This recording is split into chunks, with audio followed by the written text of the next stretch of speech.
Hi guys, I've just had this interesting looking microphone arrive.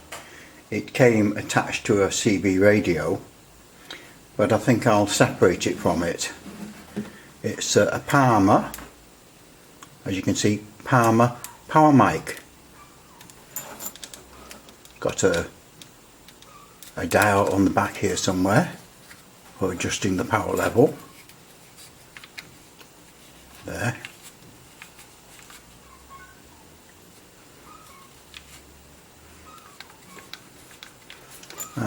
So looks quite interesting. Some damage there, as you can see, on the cable. Otherwise the actual microphone itself is in really nice condition. Just a few little scuffs, but nothing serious at all. The plan is then to put a completely new cord on it and then decide what to do with it. I don't use power mics myself. Never been a power mic person. I don't see any point in them, so I certainly won't be keeping it, but it's just interesting to see an unusual looking microphone. Next job then is to get a battery for it. It uses one of these little tiny round batteries of a type which you can no longer get.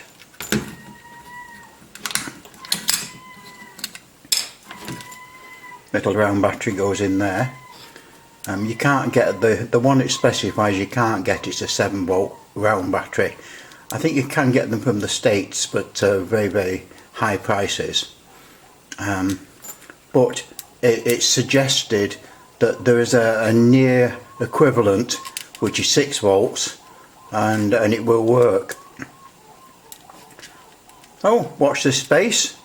Get a new cord on it, get a battery in it, and then decide what to do with it. Pama power mic.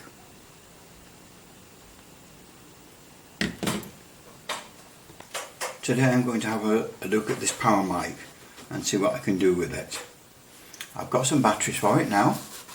It was supposed to have a 7-volt battery pack, but the batteries are no longer available. However, you can put these in, Energizer 4LR44. And they work. I've tried it, I've tested it, it is working.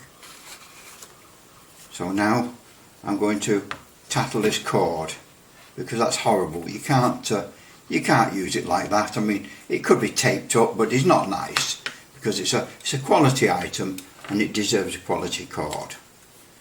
So.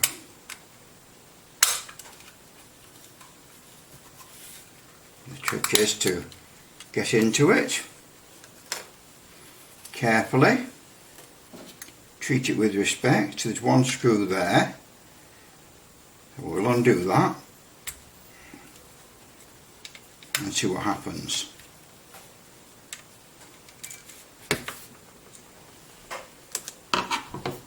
See where that gets us, if anywhere.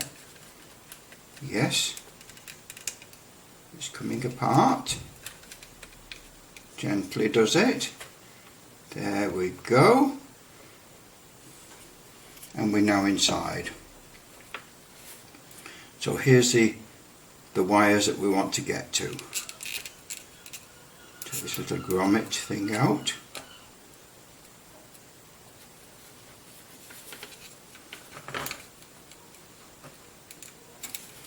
Has it had any glue on it, or is it just going to push out? Oh, it's coming out slowly. It looks like it's had a little bit of glue.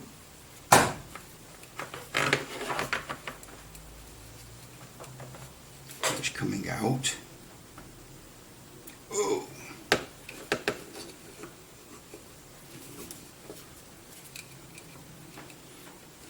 Gently does it.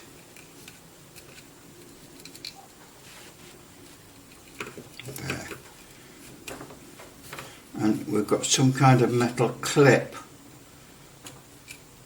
squeezed around the cable to hold it in place.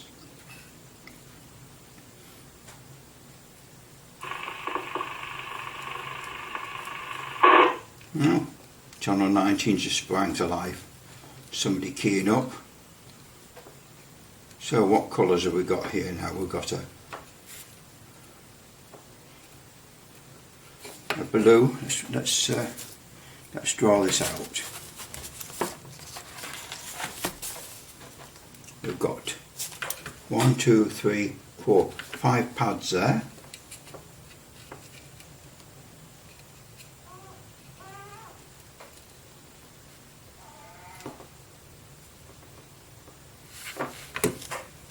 We've got blue on that one. Then a red.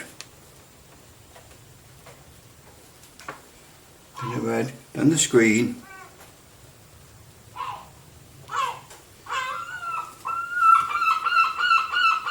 And white.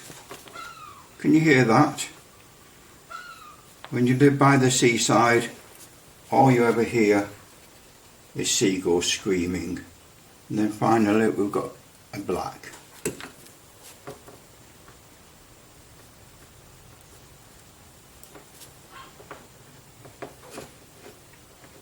And here it looks like they've actually connected the black. I think the black and the screen were connected together, I think. I've taken the cable off now.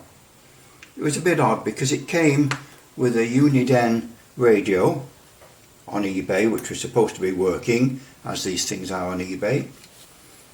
But it was actually cabled up for a Cybernet. So it could never work with that radio. Okay, well, we've got there. We'll now get the soldering iron on and proceed to sort out these wires. They've labelled something there, VC, positive, negative, who knows? Who knows? We'll find out. I've now put the new lead on, so it's all together. Shiny new lead, absolutely brand new. I've just got to apply a bit of temperature to that. There's a bit of heat shrink tubing going on that end of it, so I'll warm that up slightly in a minute. But that's it, new lead. This one's got one less wire. This has only got 4 wires. The previous lead had 5, so I put a little loop to join the common across. No problem at all. So that's it. Back together. Put this on now. Screw it back together gently.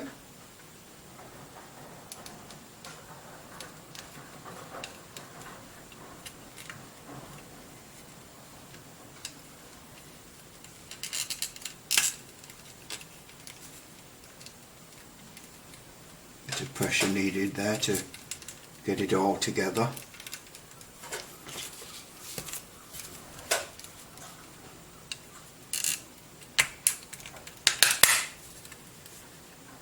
There you go. Back together with the new lead. Put a screw in there now. The screw that came out, put it back in.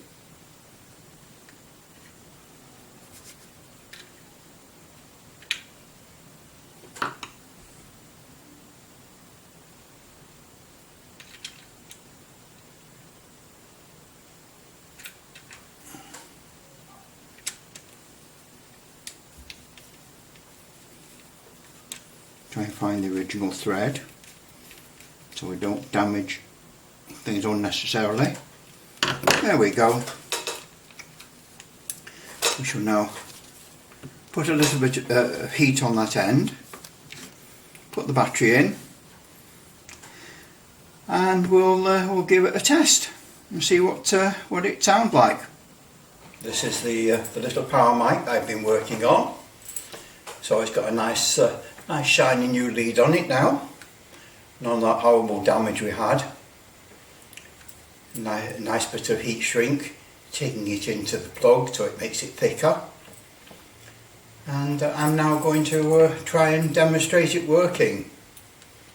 Not the easiest thing to figure out, but what I figured out was I've got here a little Midland radio, and I put it in PA mode, and this is its standard microphone. Actually, I'll turn it down a bit, we've got some feedback. Try and not get feedback. This is the standard microphone on the Midland in PA mode. I'll now unplug that and put the power mic in. Right, so we'll put the power mic in now. Power mic is on its lowest, on 0. So I don't think it will give you any output on 0.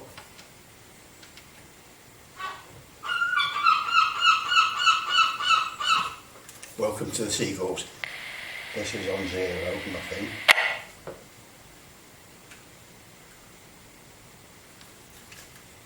Next number up is 2. This is it on 2. And probably very quiet.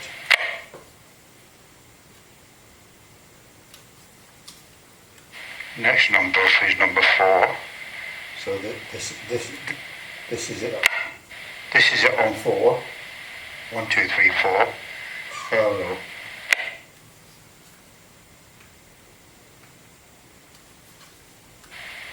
Now we've got it on 6. 1, 2, 3, 4, 5, 6.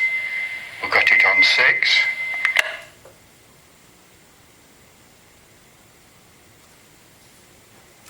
Now we've got it on 8, which is starting to really bring the feedback. And this is on the maximum setting. Ouch, wow. So I think that has proved that the power mic is doing its job. It's working. And what more can I say about it? It's a nice looking thing. It looks really great. It looks good. Sounds good. It's putting out lots of power. Turn it down a bit. Turn it down to a more manageable level. That's not enough. Go up a bit higher than that. 1, 2. 1, 2, 3, 4, 5. Right. 1, 2, 3, 4. That was too much. It's a case of hitting the right level for it. So that's it. 1, 2, 3, 4, 5. 1, 2, 3, 4, 5. 5, 4, 3, 2, 1. Turn it down a bit. 1, 2, 3, 4, 5. 5, 4, 3, 2, 1. 1, 2, 3, 4, 5. 5, 4, 3, 2, 1. That's it. Power mic working. Job's a good one. Put it away. All done.